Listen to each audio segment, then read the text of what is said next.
A política de hoje está se tornando uma seita ou não? Essa é a discussão deste vídeo. Eu peço para você que caiu de paraquedas nesse vídeo, que ainda não me conhece. Prazer, eu sou o Thiago Silva, você está no canal Em Casa, o canal mais caseiro do YouTube. Aqui eu dou voz e forma a pessoas invisíveis como eu, como você. Te faço um único convite: fique até o final, considere ficar até o final. E se fizer sentido, só se fizer sentido, você vai lá, me dá uma moral, se inscreve no canal, dá um joinha e venha fazer parte da família mais caseira do YouTube.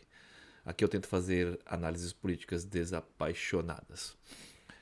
Vocês vêm acompanhando o que vem acontecendo na política brasileira nos últimos tempos, especialmente agora, ano de eleição para presidente, para governador, e os escândalos que vêm acontecendo e sempre aconteceram aqui no nosso território.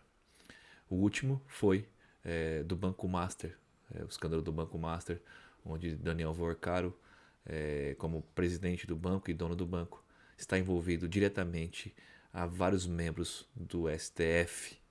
As investigações ainda continuam, só que neste meio houve aquela famosa passeata de Nicolas Ferreira pela justiça, uma cortina de fumaça para poder encobertar ligações de Vorcaro com André Valadão, que é ligado à igreja, é um dos donos da igreja Lagoinha, que Nicolas Ferreira é membro desta igreja, e várias outras coisas que estão por trás que ainda não foram reveladas. Para falar um pouco melhor sobre esse assunto, vou trazer um colega aqui, um camarada, o Frederico Krepper, que explana um pouquinho mais sobre isso. Eu te convido a prestar atenção e após o vídeo nós damos o nosso veredito final, nossa opinião e encerramos, tá bom? Vou transicionar para vocês, por favor, prestem atenção. Olá pessoal, tudo bem com vocês? Espero que sim. Quem acompanha a política no Brasil nessas últimas semanas deve ter se deparado aí com a tal da caminhada do Nicolas Ferreira, né? Isso ganhou uma importância aí no debate político por uma série de fatores, o bolsonarismo ali querendo criar um fato político para manter uma coesão, gerar uma narrativa, juntar as pessoas ali em torno dessa narrativa, essa narrativa messiânica, mítica, né?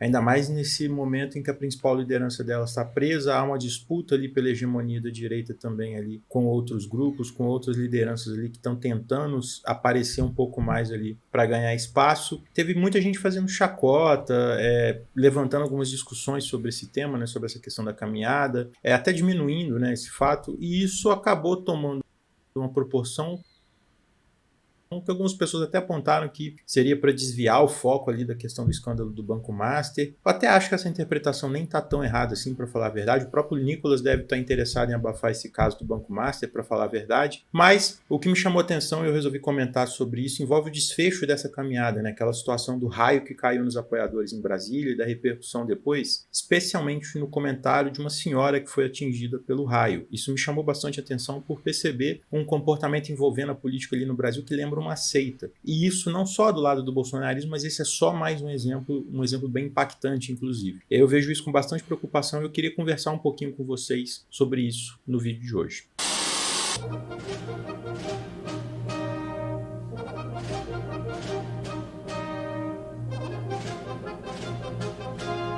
Antes de entrar no tema do vídeo, eu gostaria de agradecer quem tem acompanhado o canal até aqui. Gostaria de pedir o joinha no vídeo para ajudar a alcançar mais pessoas e também queria pedir para quem tem acompanhado o canal e ainda não se inscreveu, para dar essa força. Você pode se tornar membro do canal, temos vídeos exclusivos, lives exclusivas e as assinaturas começam com o valor de um cafezinho. Eu vou deixar o QR Code na tela também, caso queira ajudar a partir do Pix. E para quem está chegando agora, fica o meu abraço de boas-vindas. Bom, gente, quem acompanha a política um pouco sabe dessa caminhada aí do Nicolas Ferreira, dá para fazer tanto comentário sobre essa caminhada que não está inscrito, né? Comentários ótimos, inclusive, né? Mas eu vou me abster disso, eu vou deixar isso para as pessoas mais competentes que eu nesse meio, né? O que chamou atenção sobre o caso e que me deu a ideia de fazer esse vídeo foi o que aconteceu no final dessa caminhada lá em Brasília. Teve uma queda de um raio ali que afetou quase 100 pessoas, né? Levou um monte de gente para o hospital, foi uma parada muito séria. E uma das senhoras afetadas foi a Lúcia Helena Canhada Lopes, de 68 anos de idade. Ela mora no interior de São Paulo, em Olímpia, e simplesmente foi para Brasília acompanhar a chegada da caminhada. Em Brasília, ela e uma amiga de 58 anos foram duas das vítimas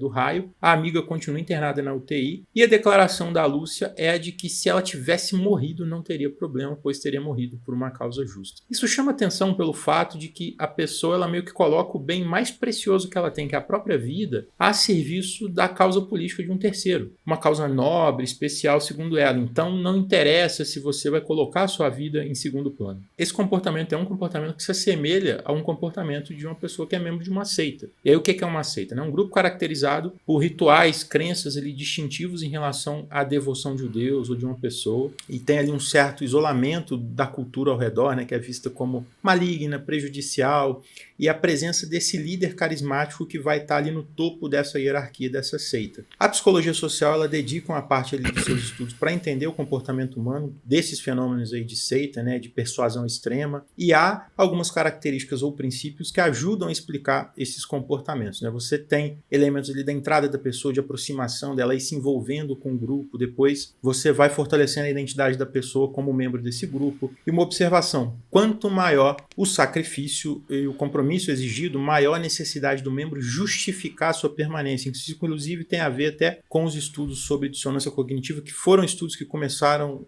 com seitas, né? Eles estavam estudando ali seitas ali nos Estados Unidos e eles perceberam que mesmo a promessa da seita ali não tendo sido cumprida, as pessoas elas não abandonaram aquelas crenças, elas reforçaram aquela crença e isso tem um pouco a ver com isso, né? E aí, reparem como que isso acontece aqui, né? A pessoa ela quase oferece um sacrifício máximo, que é a vida dela, mas está tudo bem, é por uma causa maior. Então ela tem esse mecanismo de compensar, de justificar, de equilibrar essa crença no pensamento que ela está carregando, né? Então há todo esse processo, há um efeito também de isolamento das pessoas nas seitas, né? Que até lembra um pouco essa questão da política, né? Você só acompanha aqueles meios que vão reafirmar as crenças daquele grupo, toda a influência externa é obra de doutrinação, de enganação, e você não aceita, você não abre ali a sua cabeça, você não ouve outras pessoas. E esse grupo e as referências desse grupo passam a ser a única fonte de identidade e de definição, né, da realidade do indivíduo. E esse processo acaba culminando numa diluição da individualidade do membro ali, que acaba se entregando completamente para o grupo. E vejam, até agora você deve estar vendo esse vídeo, né? Você pode ter uma visão mais negativa ali do bolsonarismo, você pode estar adorando. Mas não é só o bolsonarismo que utiliza disso, né? Isso é muito generalizado na política. Eu não me esqueço, por exemplo, das pessoas fazendo greve de fome por conta da prisão do Lula. E isso também é preocupante. Você abrir mão de comer, de colocar a sua saúde ali,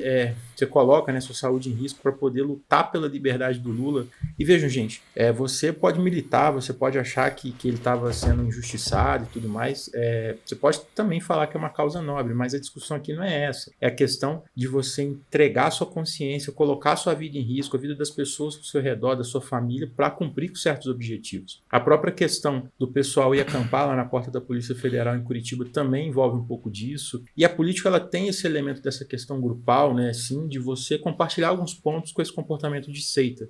Você tem essa questão da coesão, da fraternidade, de você até blindar as pessoas de certas referências, mas há um certo limite que eu vejo que não é respeitado e as lideranças políticas aqui no Brasil elas não estão ligando muito para isso. Você pega esse caso do Nicolas mesmo. Ele compartilhou o relato da Lúcia, ele endossou isso, ele estimulou as pessoas a fazerem isso, falando inclusive que as pessoas elas são autômatos, né, ou coisa próxima disso, que elas vivem vida sem sentido, que isso daria sentido à vida das pessoas. Ele reforça essa crença de que é por algo maior, de que isso está dando sentido, de que é algo mais importante do que as pessoas. E isso é muito irresponsável, porque o cara ali, ele está com toda a estrutura dele ao redor, ele ganha um salário que a maioria esmagadora dos brasileiros não ganha, ele está estimulando atitudes que, ao fim e ao cabo, eles servem apenas para sedimentar e fanatizar um voto de uma parcela do eleitorado, e aí tirando um grande proveito político para que ele, pessoalmente, ali, e os seus lucrem com isso. Aí aparece toda aquela renca de oportunista querendo espaço, querendo um corte, um destaque. Eu tô vendo até outros quererem ali repetir, né, essa caminhada. Para quê? Para ganhar voto, né? E aí o que me preocupa em tudo isso? Eu defendo a linha política de você ter, sim, se utilizar de lideranças carismáticas, de você usar esse carisma para poder casar isso com um projeto de transformação, de você tocar o coração das pessoas, de criar essa conexão, mas eu acho que isso também demanda uma grande responsabilidade, uma responsabilidade que está faltando para essas lideranças políticas que estão sacrificando as pessoas em torno dos seus objetivos, né? Quando na verdade a gente tem lideranças que fazem o contrário, que se sacrificam em relação ao povo, né? E isso envolve você colocar certos limites em relação à vida das pessoas que estão te seguindo. Isso envolve ali você ter um projeto que está em falta no Brasil, né? Um projeto maior, que política brasileira ela basicamente virou um deserto de ideias. E envolve também um trabalho mais forte de você buscar construir estrutura política para seguir nesse caminho, para você construir essa transformação. O que a gente tem hoje é uma situação em que as pessoas elas estão muito solitárias em casa, tem essa questão do isolamento, que é muito discutida, né, nesse próprio estudo das seitas. Né? Há diferenças importantes aqui, mas, por exemplo, os alvos mais fáceis das seitas são pessoas em situação de fragilidade, pessoas em crise ou em momentos de virada ali da vida. Um exemplo, né, terminou uma relação de muito tempo, está sem suporte, perdeu ali uma referência na vida, ouviu suas referências irem para o espaço ali, tem problema familiar e não consegue organizar as coisas, pessoas solitárias ou deprimidas, já que você acaba oferecendo sentido para essas pessoas, né, um senso de aceitação, um calor humano. As pessoas que estão em busca de resposta, ainda mais numa época de turbulência social e econômica, que estão em busca de sentido, vão buscar esse sentido nessas seitas, nesses grupos, né, para poder sair dessa confusão. E aí percebam como que várias dessas vulnerabilidades elas estão presentes no momento atual que a gente está vivendo. A gente está vivendo uma era que a internet meio que aparenta ter aproximado a gente, mas ela escancara uma epidemia de solidão, de transtorno mental. Então o que eu estou querendo passar com isso tudo? Existe um contexto propício a esse tipo de coisa que a gente está vendo, que é bem evidente. A demanda por resposta em uma área de turbulência como essa é muito grande. A internet amplifica o potencial destrutivo de uma série de questões. Ela ajuda a te blindar em relação a certas influências, a reforçar certas crenças que você vai criando ao longo da vida, ao longo de todo esse processo de formação de consciência política, de entendimento do mundo. E nós temos lideranças dispostas a explorar ao máximo essas fraquezas, usando o mecanismo de seita para atrair e transformar as pessoas em peões de um jogo maior de interesses particulares. Esse comentário que é um alerta, é uma tentativa de chamar um pouco a responsabilidade para entender melhor esses mecanismos e também a chance de cobrar um pouco mais de responsabilidade de lideranças que parecem não se importar muito com as pessoas. É isso, gente. Eu espero que vocês tenham gostado dessa reflexão. Eu vou deixar minhas redes na descrição, meu canal no Telegram, meu canal no WhatsApp, meu servidor no Discord, entre lá. Vou deixar uma página no Substack também aqui na descrição. Um grande abraço para todo mundo e até a próxima. Bom, eu vou deixar todos os links do canal do Crapper aqui embaixo, tá? Perfeita a análise do Crapper. Perfeita mesmo, tá? Ele trouxe pontos importantes de fanatismo, de seita mesmo. Ele trouxe até o relato da senhora que falou que se ela tivesse morrido seria por uma boa causa.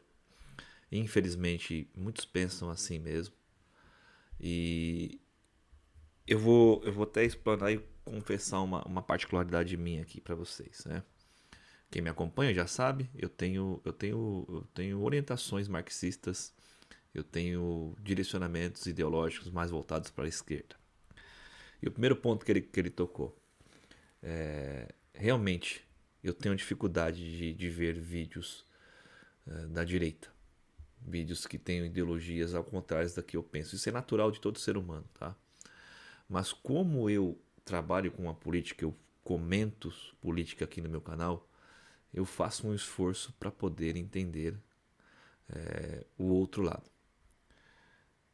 Isso não quer dizer que eu vejo com facilidade. É claro que eu busco pessoas que tenham pelo menos um nível de intelecto que eu julgo ok. Não consigo ver qualquer tipo de conteúdo de direita, qualquer conteúdo fanático, e eu procuro analisar a fala do colega que tem um pensamento totalmente ao contrário ao meu, para poder formar a opinião. Pensar por si só é uma coisa que demanda muito trabalho mesmo. O segundo ponto é o seguinte, as lideranças políticas, como ele disse, não estão preocupadas com a vida pessoal do militante. Eu estou passando por um processo de aceitação do PCBR, do Partido Comunista Revolucionário Brasileiro. Só que o que está me deixando em dúvida se realmente eu vou entrar para a militância ou não, é o fato de você, como militante, ter muitas demandas. E como bem o Crapper disse, quem ganha com isso só são as lideranças mesmos que estão lá, já vivem de política, ganham um salário muito acima da população brasileira. E eu não sou este caso. Eu faço este canal aqui porque, primeiro, por hobby, segundo, porque eu gosto de falar sobre política. Mas eu tenho outras atividades, eu tenho família, eu preciso trabalhar. E hoje mesmo é domingo, estou gravando esse vídeo num domingo, é a hora que me sobrou para poder gravar este vídeo. Eu fico pensando, se eu entrar para uma militância, que eu acho super válida, as minhas ideias quase que todas tem o mesmo ideologia que eles, bate, mas a cobrança em cima de um militante ele é muito grande. Beira, não estou dizendo que o PCBR faça isso, beira uma coisa análoga à seita mesmo. Você precisa entregar seu tempo, seu capital intelectual, seu dinheiro. E eu fico pensando, até onde isso vale a pena fazer? Em prol de uma causa que é nobre, mas nós sabemos que é muito difícil, vamos abrir aqui, é muito difícil nós fazermos uma revolução socialista aqui no Brasil e depois caminharmos para um comunismo. É muito difícil. Mas é uma coisa justa e nobre. Então, estou abrindo aqui meu coração para vocês entenderem a complexidade da política brasileira. Eu tenho pretensões políticas aqui na minha cidade, só que para isto eu sou obrigado a entrar para um partido político. E o partido político que me representa é hoje partidos de esquerda. Para entrar para o partido de esquerda eu preciso me doar para esses partidos para poder ganhar a minha candidatura, ganhar a minha sigla de membro do partido. E até onde isso vale a pena? Até onde a política exercida por um político é só o trabalho dele, até onde isso é a vida dele. É isso que eu sempre fico pensando, porque eu tenho uma vida fora do canal do YouTube, eu tenho uma vida fora da política. E eu gosto dela, eu gosto de levar ela, gosto de passear, gosto de viver a minha vida do jeito que eu gosto. E, sinceramente, eu fico pensando nisso. Em não me tornar alguém que eu repudio tanto, que são essas pessoas fanáticas por políticas, que levam aquilo como a vida deles, é uma seita. Tudo que o líder político deles fala é verdade absoluta, eles seguem cegamente. E não é isso em que eu acredito. Tá? Espero que de alguma forma este vídeo tenha feito alguma reflexão para vocês, faça vocês pensarem sobre o assunto. E eu peço para você que ficou até aqui que se inscreve aí, dá um joinha e venha fazer parte da família mais caseira do YouTube, tá bom? Eu agradeço, muito obrigado, até o próximo vídeo e eu fui.